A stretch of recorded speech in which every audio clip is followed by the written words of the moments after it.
Daily Show, 10:40. A little bit of change on this Wednesday morning. Tamara, sorry about that. That's all right. That's all right. I was like, wait, do I have the right day? Am I on the right? Like, I'm always, It's normally a CJ problem, How's everything going for you on this Wednesday? Everything's great. The sun is out. Life is good. And it's really just beautiful outside. I mean, this is a day to go get sick and play golf, And have ice cream. And of course have ice cream, 100%. I've been really excited to talk with you about Clementines, and really, I was just on your website, and I love this Great Gatsby theme you all got going on right now. Thank you. It's been really fun. Well, and now take me through, if you could, a little bit of Clementine's story a bit, and then, we have all these locations popping up, you're shipping nationwide, and life's looking great. Yeah. I'm so blessed every day to be able to make people happy in all the wonderful neighborhoods that we serve. I've been making ice cream my whole life since I was a kid. Wow. And ice cream changed my life and gave me this incredible sense of community. And I never forgot that. And it was a tradition that we upheld in our household for many years that my mom did until she passed away. And then that's something I kind of took over, and it kind of just became my adult hobby and passion, right? And I ended up working in the food industry.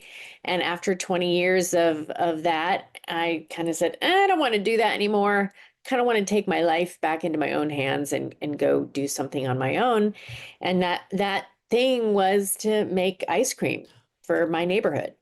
That's so well, and see, that's what I think is so unique about this too, because especially, when people are talking about finding their passion, I think sometimes they get discouraged by what that specific passion or what that love or whatever it is could be. And, just like something like ice cream, that would make me nervous, a little bit, just to be honest with you. But with everything and, all the stories and that personal connection you have, did that propel you to you think, the success of Clementine's today? Yeah, I think when you follow your authentic person, being, soul, desire, whatever that was, it becomes easier, right? Because they say you never work another day in your life when you love what you do. And literally, I love making ice cream. I love making ice cream 10 years ago. We're about on our 10-year anniversary. I still love making ice cream and making people happier. I just get to do it at like a much bigger scale now because we have more parlors and we've been able to grow. But it gives my life this like really incredible purpose, right? It's not just about ice cream, it's purpose too. Right. Well, and honestly, as you reflect on those 10 years too, that's what I find. Do you remember day one? Whenever you're I got to ask you, I know it's kind of one of those softball ones, but day one for 10 years for Clementine's has got to be fascinating. Yeah, I was thinking about the other day because May 17th will be our 10-year anniversary from opening our first parlor. Wow. And I was so scared that day. I was nervous. It was, I really believe that, if you build it, they will come, right? I was so passionate about what I was doing and it had to work. Because I put my whole heart and soul and savings and 401k and you name it, like into this. And so there was no fail. There was just going to be. But I was so excited. I was so exhausted and I was so excited. And I remember opening the door and there were people in line waiting. And I was just like, wow, like this is real. I'm following my dreams. Yeah, it was pretty magical. I just hope people will come because I tell people all the time, I would never recommend this today, but the day I opened my first parlor, I only had $29 left in my bank account. No kidding. And see, that's what I find so fascinating because you said, I was too dumb to know any better. I mean, like for being such a smart woman who ran a $70 million business before I jumped off the cliff to start my own company, I look back and go, boy, was I dumb. But you get there and you're in it and you do it. Well, and see, that's where it's one of those where you can't fail, and like you said, you have to win, and that's where I think so many people get scared sometimes. And I know I want to talk about the 10 years and ways you're celebrating here too, but just this is so fascinating because we have the RiverBend CEO group that I go and speak with once a year with the students that want their own businesses, and the hangup's always that fear of what if? And, it's not really a what if, it's a have to. And I think that's the mindset that so many people need to have. Well, and I say there is no try, there's just do, Yeah. right? As Yoda would say. Um, very wise man. Um, that you just, I mean, before I even opened my parlor, it was the holidays because my parlor didn't get open till May, and I needed revenue, and I went to all the people that I knew that were having fancy Christmas parties that lived in the big houses in my neighborhood. And I said, I will bring all the ice cream for your Christmas party if you just let me put out a sign up sheet where people could order pints for me and that I Wow. could then sell them and deliver it. So literally, I went door to door to all the big houses and I said, hi, my name is Tamara Keefe. I'm going to open an ice cream parlor in the neighborhood. This is what I want to do, but I've got to make some revenue. And, I was like that door to door salesperson, so to speak. I was like, if you let me come to your Christmas party and pitch and give free ice cream, like I would appreciate it. And like literally that's what you do. So in those moments, there is no fail. You just figure it out. You just get creative and you say, okay, how can I get the word out about my ice cream? How can I get more sales? Right? How do I get that? And you just do it. And so there is that ethic of, yeah, it's you have to. Well, You just have to. and honestly, I think that's what resonates so much too, and why you've been able to keep these going. I mean, I know I drive by the Edwardsville location just, in our area, and it just seems like, so many people have started to call that place home. And I mean that in a way where you're right. Ice cream has a unique bond with folks, where it could be 40 years, but they're going back to that same ice cream stand that they were going with grandpa.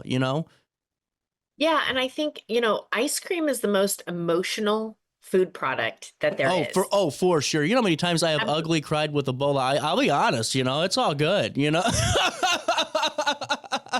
Well, or it's your first memory with Right. family, or whatever that is. Like there is this emotion tied into ice cream for people, and so it's beautiful, but it's also this like massive responsibility, right? Right. Because we have to make sure that every time you come in and you have this amazing experience, you're creating amazing memories, just like I had growing up.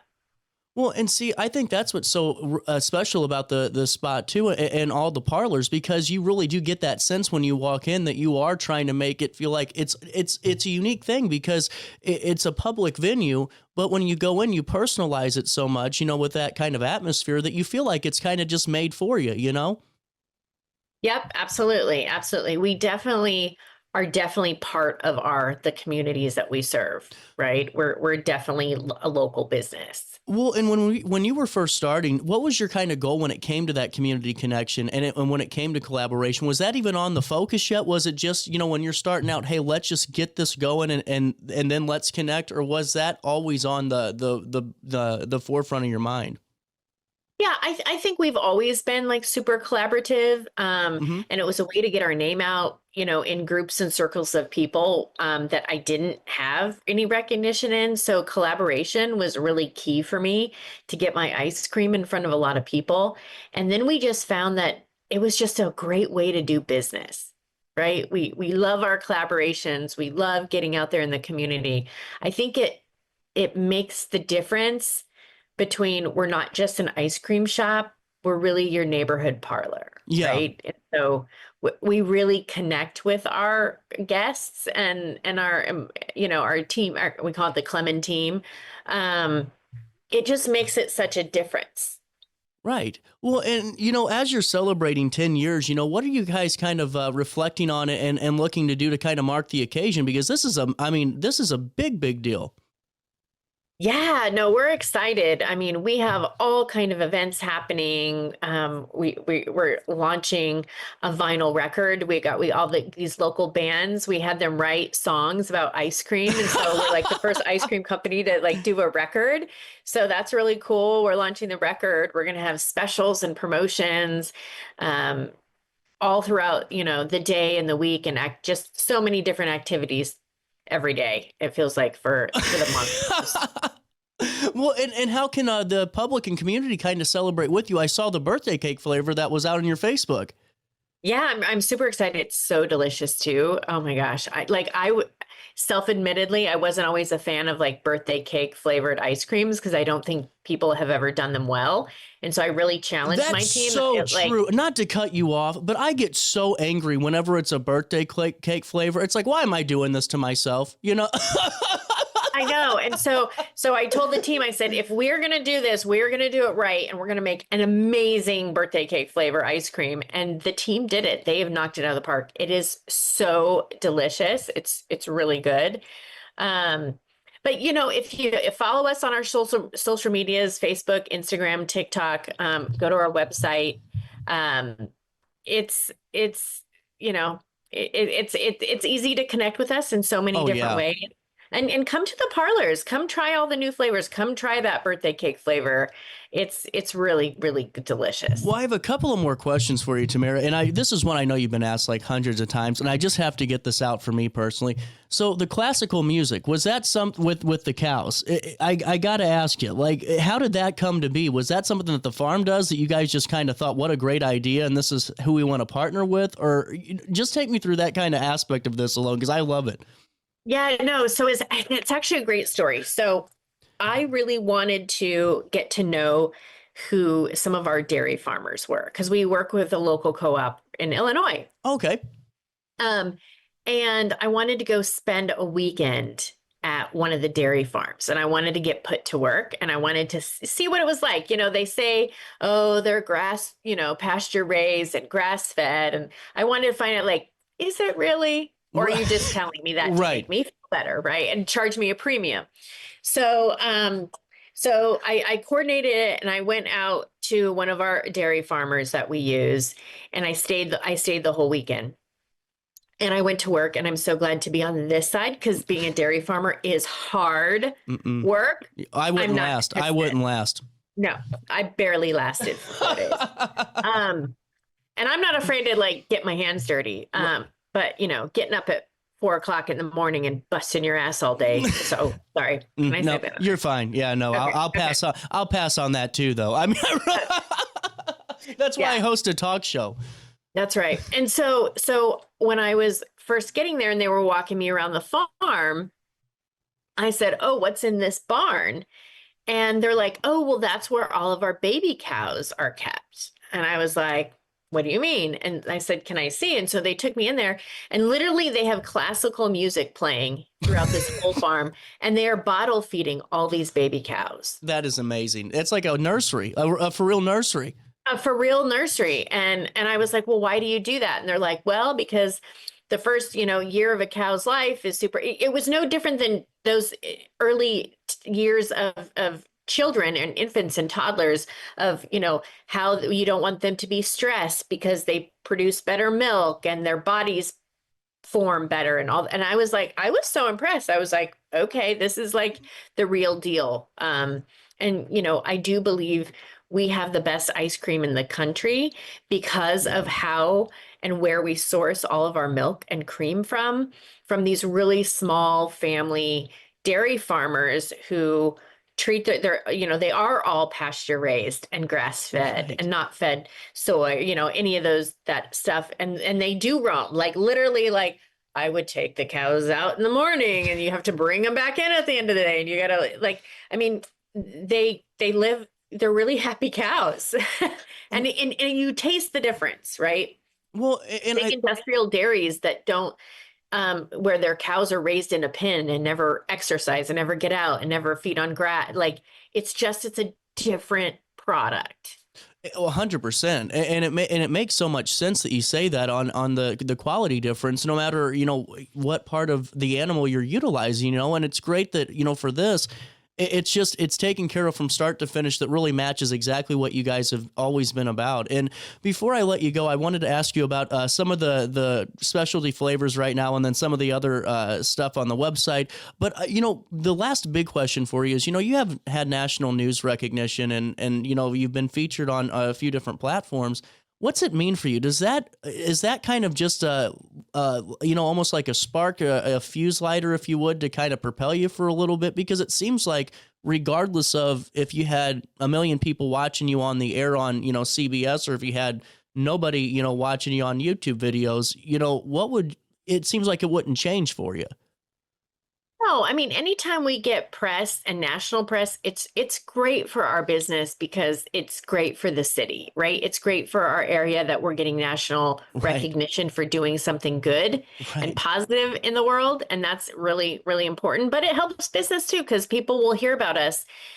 They'll hear about us in Chicago. And then the next thing you know, we're in the parlors that weekend and they're like, oh, we saw you on national TV and we decided to take a road trip and come to St. Louis for the weekend. And we wanted to try your ice cream, and what a fun thing to do. And so all those things really does help, right? It really does help when you tell all your family and friends that we have this amazing local ice cream. Our goal is to be the destination of choice in every city that we're in. Right. So I want you to say anytime anyone comes to Edwardsville, like, oh, the one place we have to take you is Clementine's, right? Because you're so proud that you have such a great little local ice cream spot that is guaranteed that everyone will love. Well, and right now, and Tamara, before I let you go, great conversation, by the way, and thank you so much for hanging out with me. Sorry for being a little late again. That's all right. We know about Edwardsville and some of the St. Louis locations, but if you could you fill our audience in for all the different parlor locations, just in case they're tuning in from St. Charles or wherever they are in the Metro East today? Absolutely, absolutely. We have our first location is in Lafayette Square. Our second location is in DeMun in Clayton. Our third location is in South City on Macklin. Our fourth location was Lake St. Louis. We also have Kirkwood. We have Central West End. We have Town and Country, and our beloved Edwardsville. I love it. Thank you so much, Tamara. And before I let you go, Great Gatsby themed, how do we get our hands on these? Because I saw it on your website and I just think it's the coolest thing ever. You can order it on Goldbelly online. That could be shipped anywhere in the country if you want to send it to someone as a gift, or come into any of our parlors. Really cool. And then one last question on your specialty menu items. What's the new one that you're kind of liking the most right now? Definitely our birthday cake ice cream. Is it? Okay, that's fair. Tamara, thanks so much for stopping by. You're welcome to join us and fill us in whenever you guys have something new coming down the pipeline. But happy 10-year anniversary, and thanks for all you're doing for the Metro East. Thank you so much. Make it a delicious one. See ya. We'll take a quick break and we'll come back with more Daily Show. Wrap up this Wednesday right after this on RiverBender.